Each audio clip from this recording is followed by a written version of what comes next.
This is a very fun problem.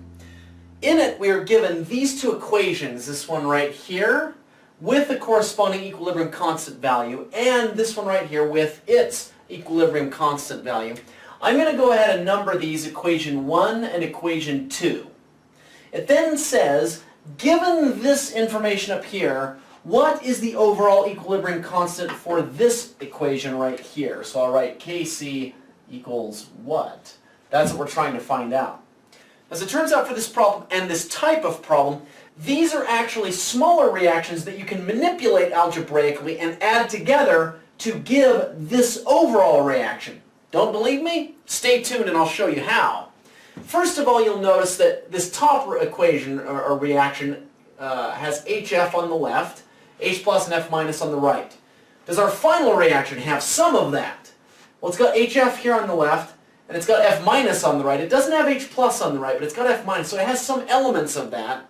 One thing you'll notice is that the HF and the F minus only have 1 as their coefficient in front of them up here. But down here in the overall target equation we're trying to get to, they have a 2. So what can I do? Well, what I can do is I'm going to take equation 1 and I'm going to multiply it by 2. I multiply every single term by 2. So that then gives this, or equation 1 becomes this. 2HF, and I'm going to leave out the AQ if you're okay with that, just to save myself time and space, yields 2 H pluses and 2 F minuses, which is not a grade you want to get. What does that do to the equilibrium constant expression? Well, as I explained earlier in our earlier video, when you multiply something through an entire chemical equation, that multiplier, in this case 2, ends up becoming an exponent in the new equilibrium constant expression. So Kc becomes 6.8 times 10 to the negative 4th squared. Hopefully you're okay with that, because I multiplied everything by 2. That's what you have to do to see the equilibrium constant expression of the new equation. Now, let's take a look at this chemical equation number 2. I've got this molecule right here yielding proton and this conjugate base. Here's its Kc. I look at this equation right here, number 2, and I see, are there elements or parts of it that look similar to the equation down here we're trying to get to?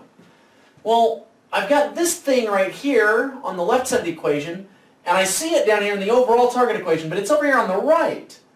And then in this equation 2, I've got this thing over here on the right side of the equation, but in the goal equation, the target equation I'm trying to get to, it's on the left. So if I could somehow just take this and flip it around, I would be able to get what I've got going on here. Can I do that? I absolutely can, because this is an equilibrium reaction. You can flip it around, no problem, because really it is a two-way reaction.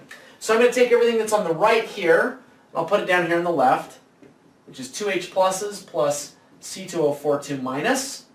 And then this thing that's on the left up here is going to go on the right, H2C2O4. What does that do to its equilibrium constant?